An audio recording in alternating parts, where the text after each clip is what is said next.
नमस्कार मंडळी, स्वागत आपल्या सर्वांचं पुन्हा एकदा आपल्या एका नवीन एपिसोड बरोबर.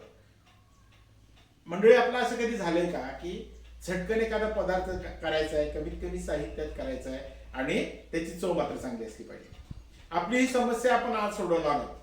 आज आपण असा एक पदार्थ करणार आहोत की ज्याची चव मात्र भन्नाट असेल, त्याला लागणारं साहित्य अतिशय कमी असेल आणि झटपट होईल. आपला जो पदार्थ आहे त्याचं नाव आहे अख्खा मसूर. कमीत कमी साहित्यात आणि झटपट होणारा. आता अशी जर रेसिपी तुम्हाला बघायची असतील तर अट एकच आहे की आमच्या चॅनलला सबस्क्राईब करावं लागेल. त्यांनी सबस्क्राईब केलं नसेल, जी लोक नवीन असतील त्यांनी पहिल्यांदा सबस्क्राईब करून घ्या.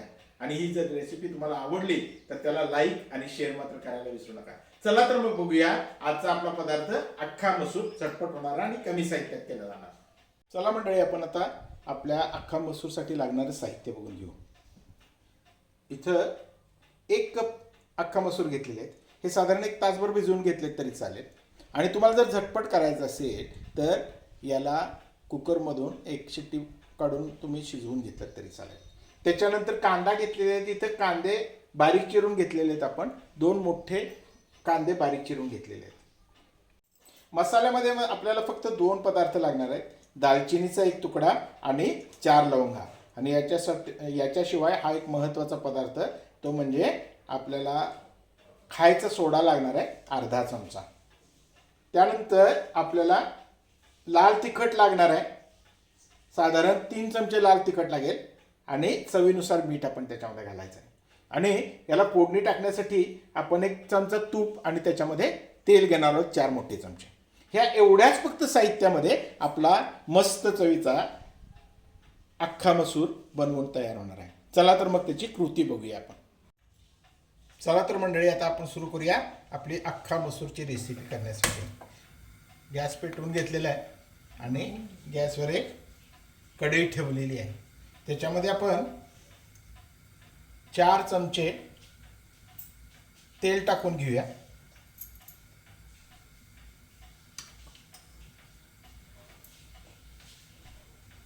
आणि त्याच्यातच 1 चमचाभर तूप घालून घेऊया.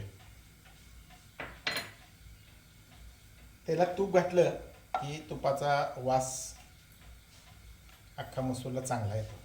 त्यामुळे आपण त्याला थोडंसं तूप घालून घेतलेलं आहे. आणि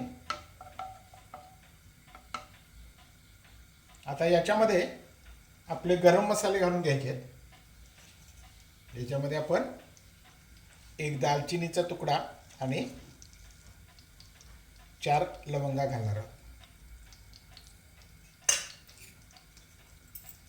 आणि यांना जरासं याच्यामध्ये भाजून घ्यायचं आहे. त्याचा अरोमा किंवा वास जो आहे तो या तेलामध्ये, तुपामध्ये आला पाहिजे. थोडं परतून झालं की त्याच्यामध्ये आपण आपला जो कांदा घेतला होता, 2 मोठे कांदे बारीक चिरून घेतलेले आहेत, ते कांदे घालून घेऊया. आणि कांदा चांगला मऊ होईपर्यंत परतून घेऊया.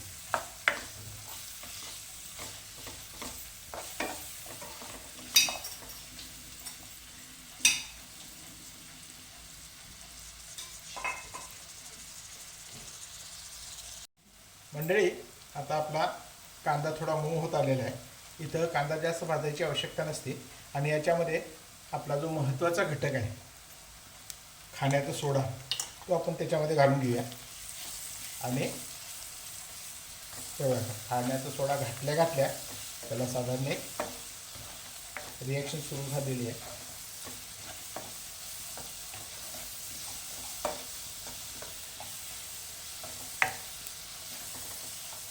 त्याला फेस यायला सुरुवात झालेली आहे. सगळा फेस बाहेर पडू द्यायचा. हा कार्बन डायऑक्साईड बाहेर पडत असतो, ते सगळं बाहेर पडू द्यायचं. आणि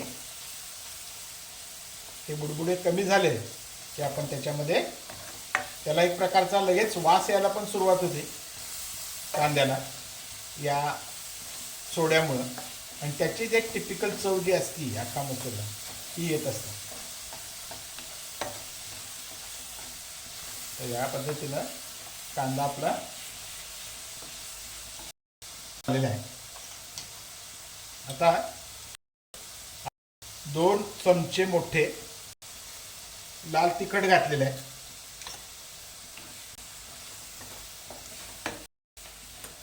आणि चवीनुसार थोडं मीठ घालून घेणार आहोत.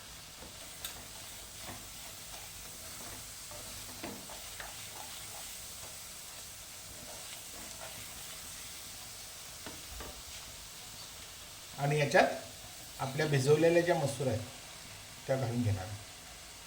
गडबड असेल तर जसं मगाशी मी सांगितलं तसं पटकन मसुरा शिजण्यासाठी तुम्ही कुकरमधून एखादी शिट्टी काढून शिजवून घेतल्यात तरी चालेल. असंही मसूर शिजायला वेळ लागत नाही, पण गडबड असेल तर तसं करायला हरकत नाही. किंवा या पद्धतीनं केलं तरीसुद्धा मसूर साधारण 5-10 मिनिटात व्यवस्थित शिजते. मंडळी, ह्याच्यामध्ये हळद टाकण्याची काही गरज नसते आणि या पद्धतीनं शिजवलात तर त्या मसूरची चव चांगली उतरते.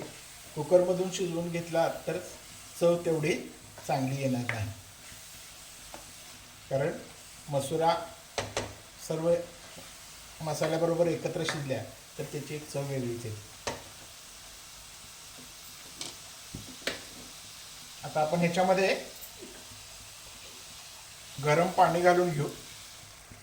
गरम पाणीच वापरा, म्हणजे त्याला तर्री चांगली येते किंवा कट चांगला येतो.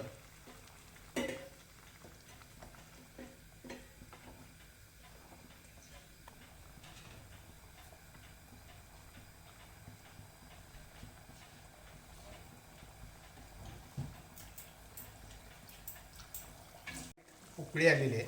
आता आपण हे झाकून मंद आचेवर याला एक 10 मिनिटं शिजवून घेऊ आणि शिजल्यानंतर आपलं तयार होईल अख्खा मसूर, चटपटीत झटक्यात होणारा, कमीत कमी साहित्यात होणारा.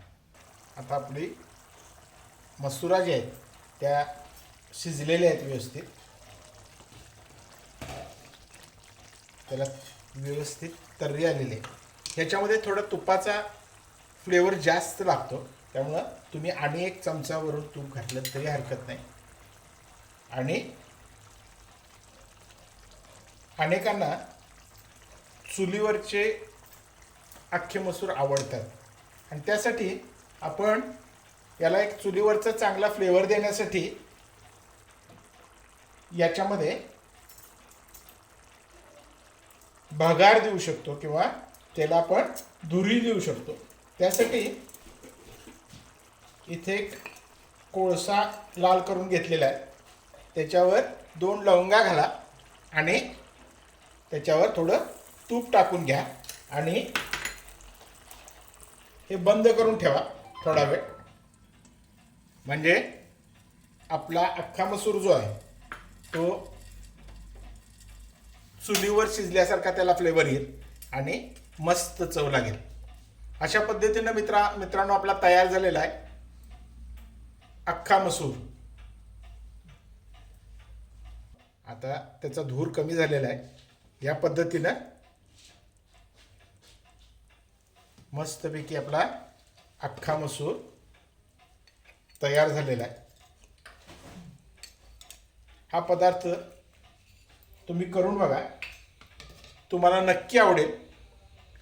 आवडलात तर सगळ्यात महत्त्वाची गोष्ट म्हणजे या चॅनलला सबस्क्राईब करायला विसरू नका आणि ही रेसिपी आपल्या मित्रमैत्रिणींना शेअर करायला विसरू नका. आणि या रेसिपीला आपला एक लाईक नक्की द्या. धन्यवाद मित्रांनो, आपण पूर्ण आमचा व्हिडिओ बघितल्याबद्दल.